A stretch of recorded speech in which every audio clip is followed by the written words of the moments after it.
नमस्कार, वक्त है अटेंशन का और मैं हूं मनोज वर्मा। होली पर इस बार रंग गुलाल तो नहीं उड़ेगी, लेकिन होली दहन को लेकर सियासत शुरू हो गई है। यहां तक कि सरकार के फैसले पर बीजेपी के नेता भी सवाल उठा रहे हैं। इधर संस्कृति बचाओ मंच और हिंदू उत्सव समिति भी आमने सामने आ गए हैं। एक तरफ सीएम जनता के स्वास्थ्य को लेकर चिंतित है, तो दूसरी तरफ त्योहार के नाम पर उठी विरोध की चिंगारी कहां तक सही है, आज हम इसी पर चर्चा करेंगे। लेकिन उसके पहले देखिए हमारी ये खास रिपोर्ट।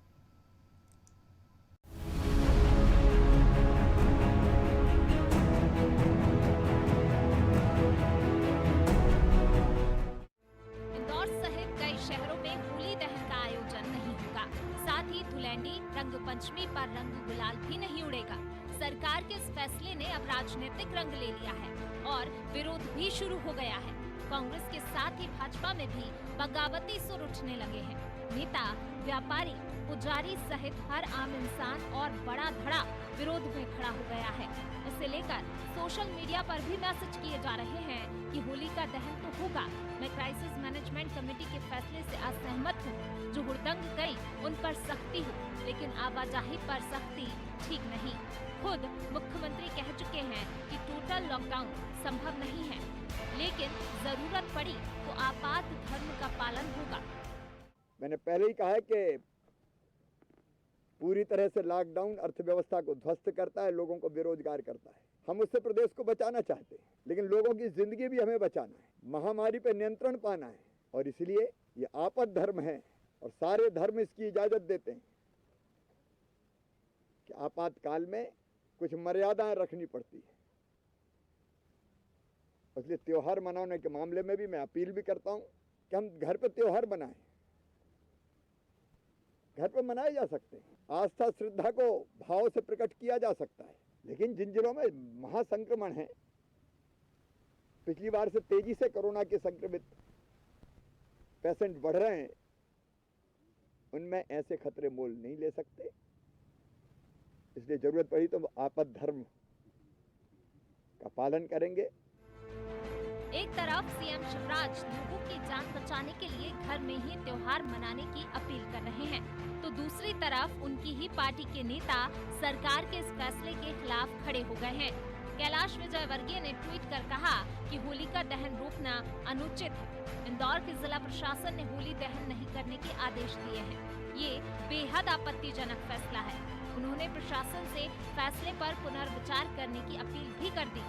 विजयवर्गीय का साफ कहना है कि इससे जनता की धार्मिक भावनाएं आहत होंगी। वहीं भाजपा प्रवक्ता उमेश शर्मा ने इस फैसले पर बगावत का झंडा उठा लिया है। उन्होंने चेतावनी दे डाली कि चाहे डंडा मारो या जेल में डालो, होली भी जलाएंगे और रंग भी खेलेंगे।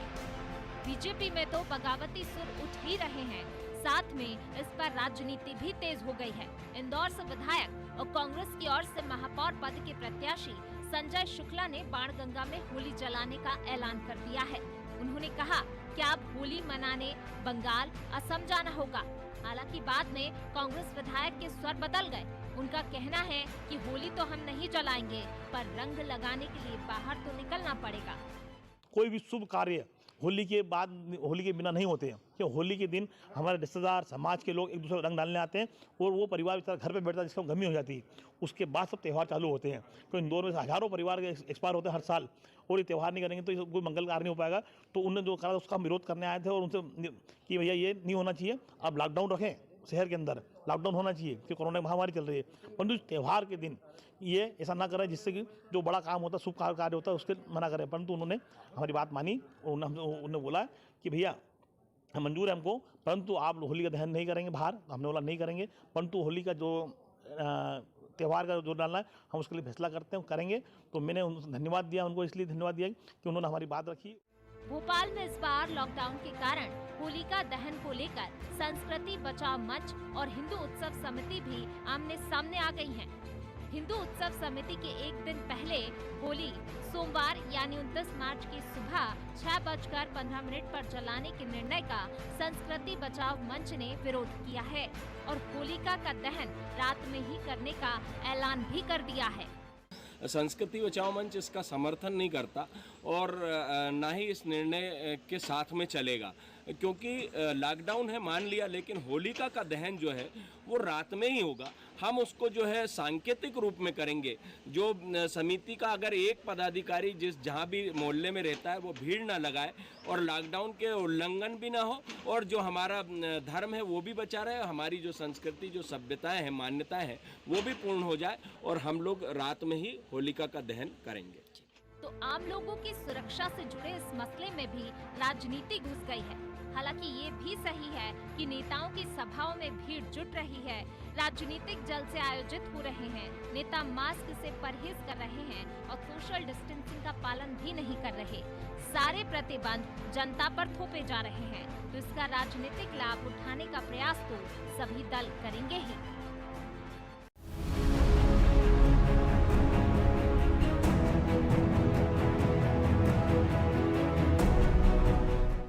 तो रंगों के पीछे छुपी सी राजनीति को समझने का प्रयास करेंगे अनादि टीवी के एडिटर इन चीफ प्रकाश भटनागर और एसोसिएट एडिटर प्रभु पटेरिया के साथ। सबसे पहले भटनागर जी, आपके पास आस्था की बात है होली, लेकिन इंसान रहेंगे तब आस्था बची रहेगी, इंसान रहेंगे तब कोई त्यौहार मचाएंगे वो, तो ज़रूरी क्या त्यौहार या पहले आम आदमी की सुरक्षा?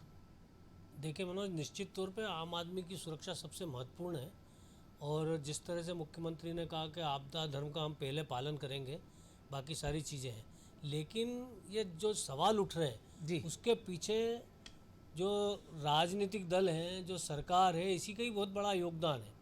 जब मध्य प्रदेश में उपचुनाव हो रहे थे तब भी कोरोना काफ़ी शबाब पर था, बिल्कुल, और उस समय बड़ी भीड़ भरी सभाएं जो है, कई सारे विधायक उम्मीदवार कोरोना से पीड़ित हुए, लेकिन कुछ उसके ने जान बावजूद भी आप गंवाई सभाएं थी। कर रहे थे, उसके बावजूद आप सारी चीज़ें कर रहे थे। तो अगर आप अब लोगों को त्यौहार मनाने से रोकोगे तो वो ये सवाल स्वाभाविक रूप से उठाएंगे कि आप कोरोना के समय, त्यौहार के समय में कोरोना है और चुनाव के समय में कोरोना नहीं है। बिल्कुल। एक बड़ा वैसा चल रहा है कि पश्चिम बंगाल के अंदर जो है चुनाव हो रहे हैं, तो वहाँ पे कोरोना का असर नहीं है जिन राज्यों में हो रहे हैं, और बाकी राज्यों में है। ये एक अलग अलग चीज़ है, मैं इस से वो सहमत नहीं हूँ। बंगाल तो पश्चिम दूर है, बंगाल हम में, तो पड़ोस के उत्तर दमों की प्रदेश बात में करें। काफ़ी संख्या कम है, लेकिन दमोह, मध्य प्रदेश जी, में सीरियस स्थिति है, बिल्कुल, महाराष्ट्र में सीरियस स्थिति है, तो उसकी गंभीरता को समझना पड़ेगा। लेकिन उसे हम समझें, उसके लिए जो गुरु है, मतलब जिससे जो सरकार है, उसे कायदे से जो वो करना चाहिए था, जो नेता हमारा नेतृत्व करते हैं, उन्हें एक वो रखना चाहिए था मानदंड कि वो खुद पहले इसका पालन करें, बिल्कुल। फिर आप जनता से उम्मीद करें। आपका मौका पड़ता है तो आप उसे तोड़ते हो, और आप जनता से उम्मीद करते हो। तो जिस तरह से कैलाश विजयवर्गीय ने कहा, वो मुझे लगता है कि वो जाति जैसा है कि आप लोगों को होली ना जलाने दो, सार्वजनिक तौर पे मत जलाने दो, ठीक है, लॉकडाउन है, लेकिन होली का दहन हमारी परंपरा, होलिका की हम पूजा करते हैं, उसके बाद उसका दहन करते हैं और फिर होली खेलते हैं। तो अब होली खेलना तो जायज़ नहीं है। निश्चित तौर पे पानी, रंग, गुलाल, भीड़, ये सारी चीज़ें इस समय बिल्कुल नुकसानदायक है, और आम वो आदमी लोग समझता समझ भी भी है। रहे इसको। आम आदमी लेकिन समझता आप भी है। होली का दहन से भी रोकोगे तो निश्चित तौर पे लोग आपके ऊपर सवाल उठाएंगे, और इस समय जो सवाल उठ रहे हैं सरकार के ऊपर, सरकार की नीयत में, तो जो मुख्यमंत्री कह रहे हैं आपद धर्म, तो आपद धर्म का पहले आपने पालन नहीं किया, इसलिए अगर अब जनता इसका उल्लंघन करेगी तो दोषी सरकार ही होगी। जी प्रभु जी, हम देख रहे हैं कि लगातार आंकड़े भी आ रहे हैं कि इंदौर, भोपाल के कि इतने कोरोना पॉजिटिव है। एक और खबर भी आ रही है कि इतने लोगों का चालान बना दिया गया, मास्क नहीं पहन रहे हैं।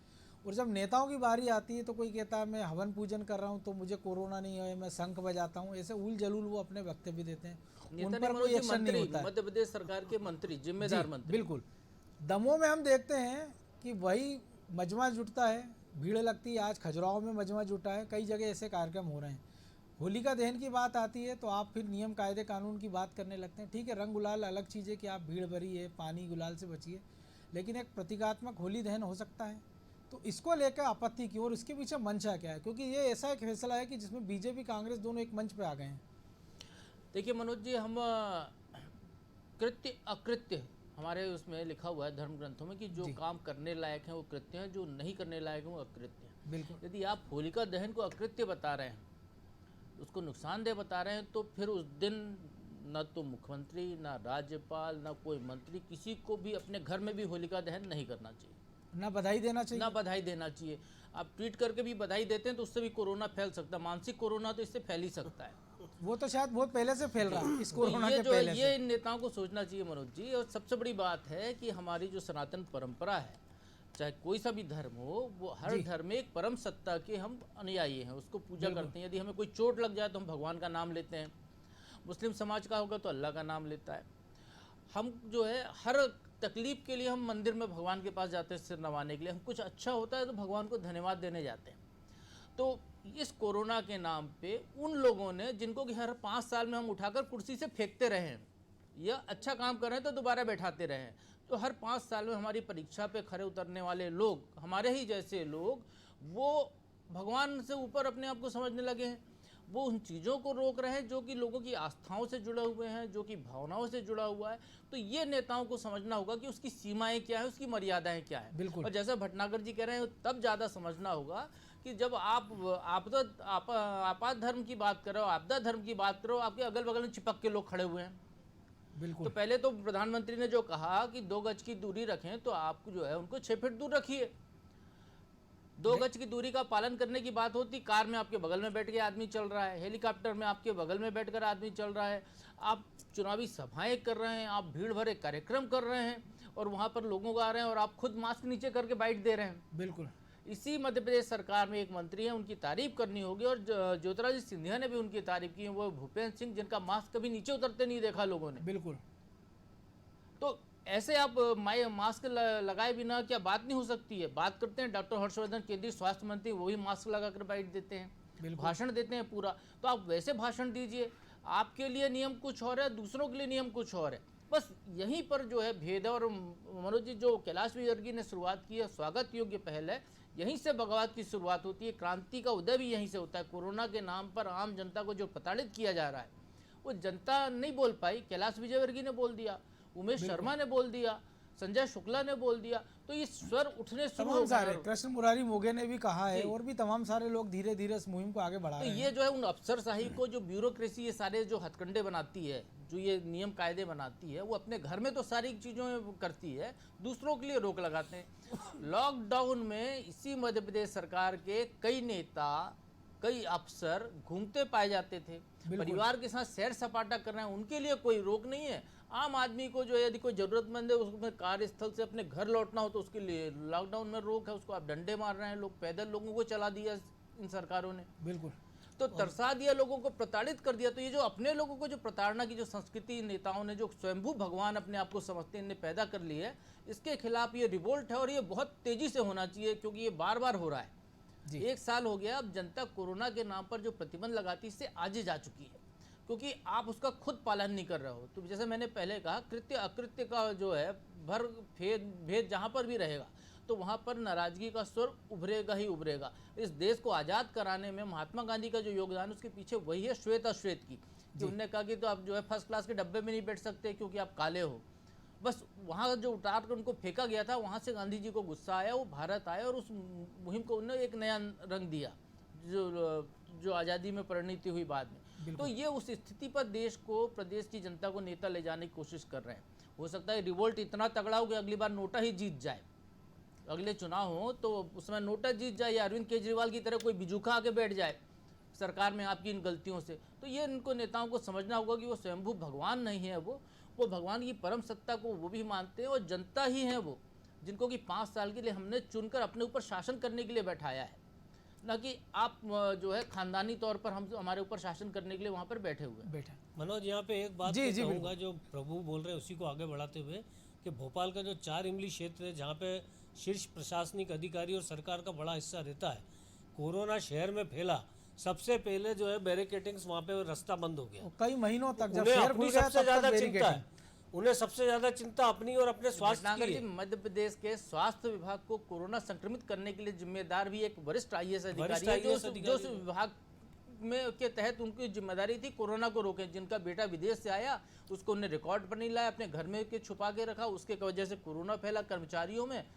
बाकी वो खुद कोरोना लेके वाहक बन के बैठी रही मीटिंग्स में, पूरे डिपार्टमेंट को कोरोना संक्रमित कर दिया। घर पे इलाज वो जो कर्मचारी जो थे, उनके घर में खाना बनाने वाले रसोईया, ड्राइवर, उनने दूसरों को फैलाया। तो कई बड़े बड़े वर्ग में कोरोना फैला। और मजे की बात यह है मनोज जी, कि मुख्यमंत्री ने कहा था कि जो भी दोषी है स्वास्थ्य विभाग में कोरोना फैलने का उस जिम्मेदार पर कार्रवाई करेंगे, आज तक उसकी जांच रिपोर्ट भी नहीं आई है। तो आप इससे अंदाजा लगा लीजिए कि ब्यूरोक्रेसी कैसा काम करती है और प्रशासन चलाने वाले कैसा काम और करते हैं। सबसे ज्यादा दुर्भाग्य जनता का ये है कि जिन्हें हम जनप्रतिनिधि चुनते हैं जी, उन पे ब्यूरोक्रेसी हावी है।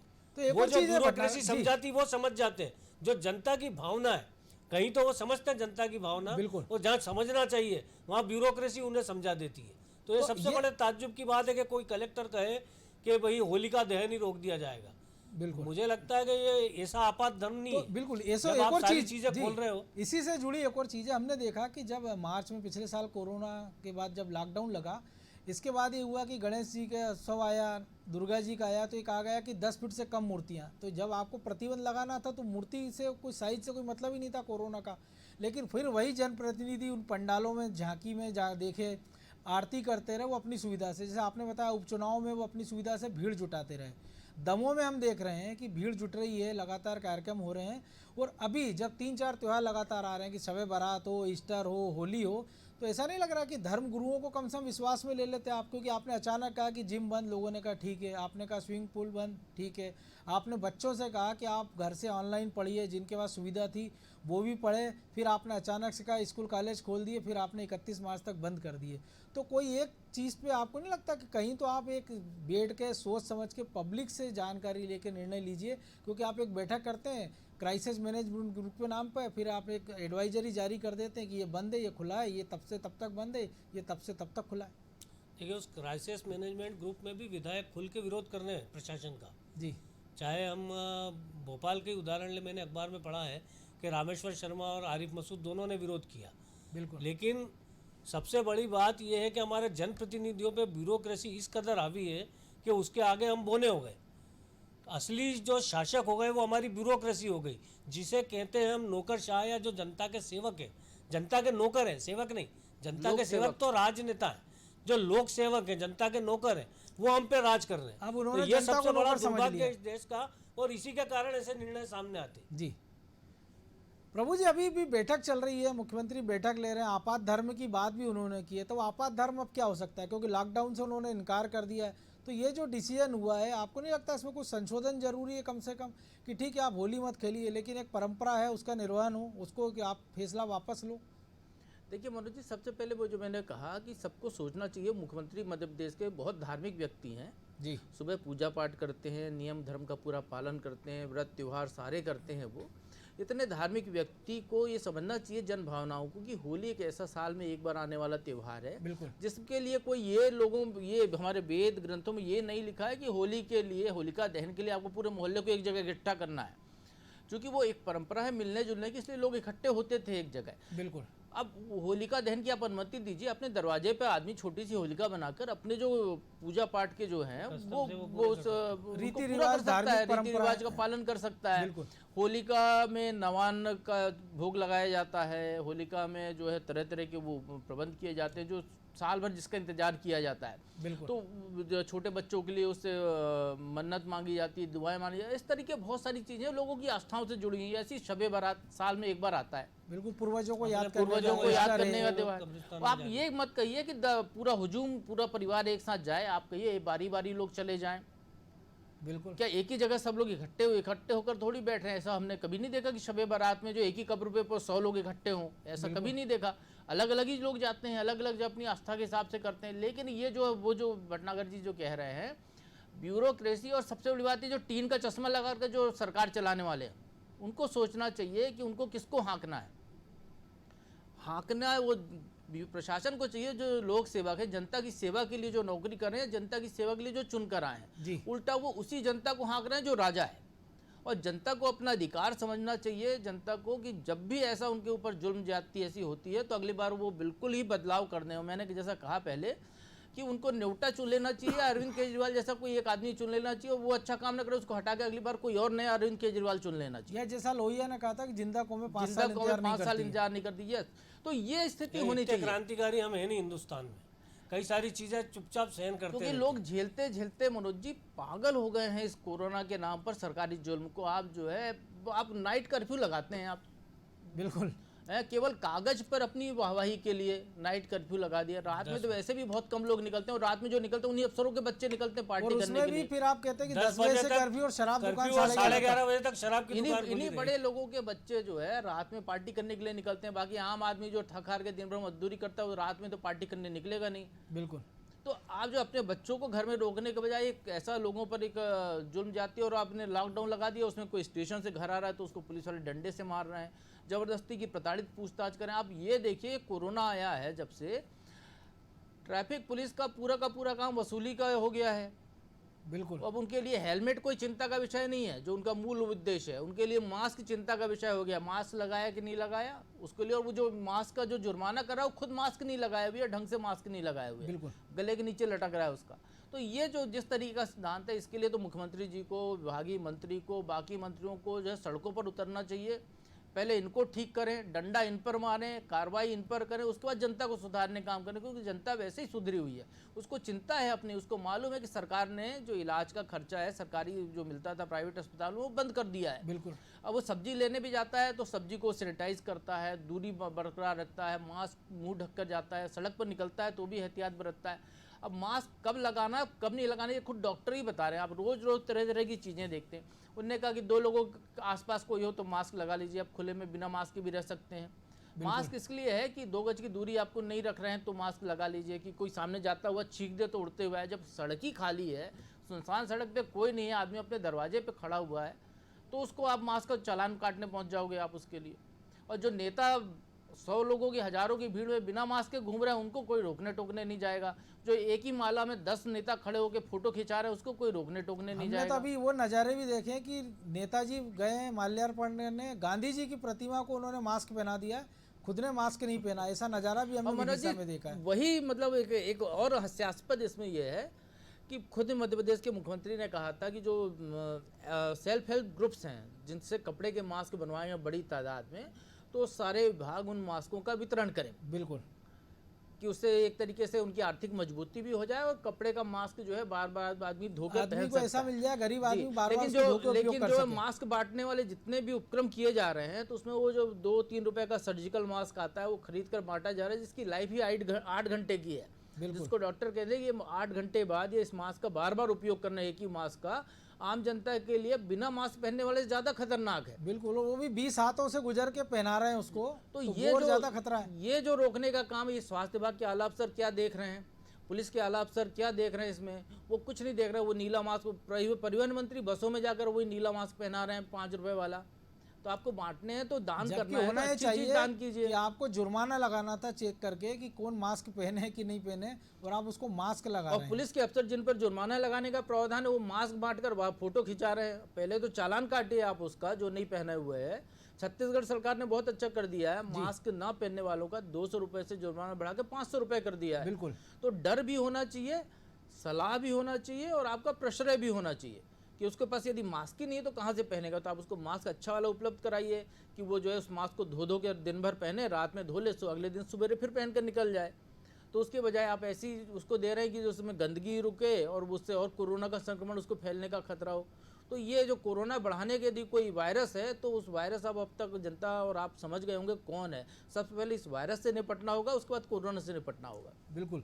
भटनागर जी, एक और आखिरी प्रतिक्रिया, आपने कहा था हम इतने क्रांतिकारी नहीं, तो वाकई में हम देख रहे हैं कि एक जनप्रतिनिधि या 2 या 4 जनप्रतिनिधि अभी तक सामने आए हैं, और अगर वैसे देखें हम तो हजारों में संख्या होगी, या सांसद विधायक की जोड़े तो कम से कम 250-300 के आसपास है। तो आपको नहीं लगता कि ये समय है कि बाकी लोग भी आगे आए, जो जनता के प्रतिनिधि, क्योंकि जनता ने अपनी आवाज़ के लिए उनको चुना है, वो जनता के लिए आगे आए, आवाज़ उठाएं और शासन के फैसले के खिलाफ कोई एक ऐसा हल बताएं कि शासन की बात भी रहे, लोग सुरक्षित भी रहें, त्यौहार भी मनाए। मनोज, जनप्रतिनिधि हम चुनते इसीलिए लोकतंत्र में हमारे यहाँ जो सिस्टम है कि वो जनता के प्रतिनिधि है, जनता की आवाज़ है। बिल्कुल। अब दुर्भाग्य से हो ये रहा है कि जनता अपनी आवाज़ खुद उठाती नहीं है, उसने जिम्मेदारी दे दी। अब अगर हमारे जनप्रतिनिधि नकारा है, अब पेट्रोल 100 रुपये हो जाएगा तो हमें तकलीफ होगी, थोड़ा सा बोल के रह जाएंगे, इसके अलावा हम कुछ नहीं करेंगे। क्यों नहीं लोग सड़कों पे उतर पड़ते हैं जब 50% से ज़्यादा टैक्स ही ले रही है सरकार। बिल्कुल। मतलब उसकी कीमत इतनी नहीं है और आप सस्ता कर रहे हो 21 पैसे 22 पैसे। तो ये लोग सब देख रहे हैं, देखने के बाद भुगत रहे हैं, भुगतने के बाद भूल जाएंगे। तो हम जब इस तरह की मानसिकता के हैं तो इसी का फ़ायदा हमारे जनप्रतिनिधि उठा रहे हैं। अब जनता का जनप्रतिनिधि एक बार बन जाए तो जनता का भगवान हो जाता है, फिर उसके बाद फिर वो जनता का प्रतिनिधि नहीं रह जाता। तो हमारे लोकतंत्र की जो खामियां है उसका बहुत बड़ा दोष हम लोगों के ऊपर ही है, जिन्हें हम चुनते हैं उन्हें हम भगवान बना देते हैं। तो शायद ब्यूरोक्रेसी और जनप्रतिनिधियों ने भी यही सोच लिया कि दोनों आम महान हैं। आदमी है कि ये देखेगा, ये भुगतेगा और भूल जाएगा। निश्चित तौर पर तो निश्चित तौर से ये एक बड़ी बात है।